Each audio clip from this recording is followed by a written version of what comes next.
All right, we didn't do a Blender challenge last week, so to make up this week, we're going to make a little character practicing the knife tool. Bonus points if you can make a mustache that wiggles. Okay, so that is what we are attempting to make. I would like some lumpy textured head. We're not going to use the sculpt tool. We're going to practice box modeling and using the knife tool. So we will start with a cube, Control and 2 to add subdivision surface modifier, right click shade smooth. Straight away let's choose a skin color. So at the top of your screen you've got to get to material preview, go to the material tab and choose whichever skin color you want. Then let's go into edit mode by pressing tab, the button to the left of Q, and remember you can press 1 to select a vertex, 2 to get an edge, or 3 to get a face, and 3 is probably the most useful thing. So G is for grab, and remember if you press G and then Z, G, Z, you can move it up in the Z axis. Something like that looks pretty good. So I'll start with an egg head. Then I want to get an ear, and I want an ear on one side. So I'm going to select a side and E to extrude, but not extrude by much, just a tiny bit, and scale it down. And then GZ to move it up. Maybe SY to scale it that way, and E to pull it out, a bit like an ear. However, that is not a symmetrical egg, and most people's faces are relatively symmetrical. So I want my face to be symmetrical. Let's add a modifier, that's the spanner. Add a modifier, a mirror modifier, and there we go. It's now going to be relatively symmetrical-ish. Right, next, on the front of the face, let's E to extrude, S to scale, E to extrude out again, and that's going to be the nose.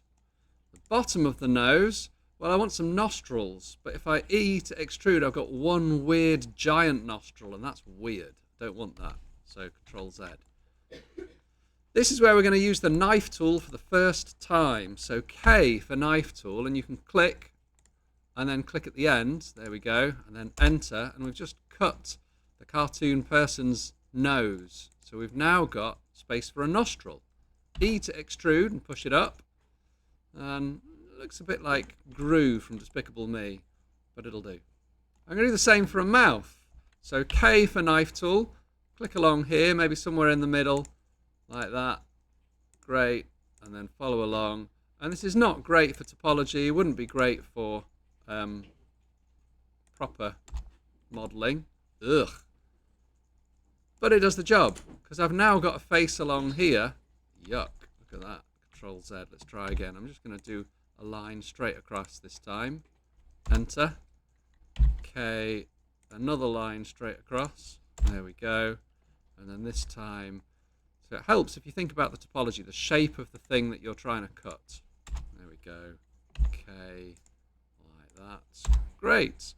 Now I should be able to select that bit. And do I want to pull it in? Maybe. Or stick it out? Ugh. I think I want to... There we go. Right. We've currently got one material. I'll double click and call it skin. Add another material. Change the color. And assign that with that bit selected. And we're getting somewhere. Right. I want some eyes. For this, I'm not going to try and pull out an eye from the head. I'm just going to Shift A and add in a cube. And because the cube is part of the same object, it's already got the subdivision surface modifier. So I did G and Z there. If I do G and X, move it out this way. G and Y, move it that way. S to scale it. Right, we are going to need a different material. There we go. The sclera of the eye is white. If I go into object mode with tab, right click shade smooth, that's a little bit better. Back into edit mode, GX. Right, how big should the eyes be? Something like that. Now I've got a choice. I could Shift A and add another cube, but I'm not going to this time. I'm going to E to extrude, scale it down with S, E to extrude again, and then that is going to be a new material in black. Ooh, I don't want the whole thing to be black. That's horrible. Let's keep the eye there. in white, make a new material slot, add a new material to it. Then I can change the color and assign it. Ah, that's better. Mind you, I kind of want all of that bit to be black. So Control and plus on the numpad to select more, or Control and minus on the numpad. That's better. Right, now for the fun bit, we can do the hair.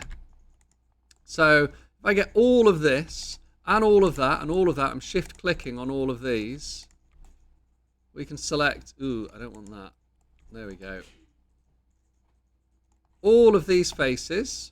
Let's make a new material slot, add a new material into that slot, change the color to whatever color you like, and assign it. There we go. Now we can use the knife tool to add some little lumpy bits. So in edit mode, K for the knife. Don't try this at home. I'm going to click with the knife on top of the head, click, enter. Ooh, it's got a kind of receding hairline. That's not good. K, and then there we go. And once you've got a few more kind of weird shapes in here, you can select one of them and just E to extrude. Ooh, yuck. What happened there? Ooh, look, I've got raised eyebrows now. There we go. All right, so outside of edit mode, that's in object mode, we could add in, or maybe inside edit mode, if we add in a cube here, that could be eyebrows. That would be nice. GX, GY. Gosh, these do not look like eyebrows yet. SX for scale in the x-axis. There we go. GX, GY. Aha. Let's put them the same color. R to rotate. Ooh, gosh. No one wants eyebrows that far detached from their heads. GZ. I don't really want to put a moustache on this time. There we go. Your challenge is to make a cartoony head using the knife tool and box modeling techniques. Most amusing cartoony head wins at the end of today's session.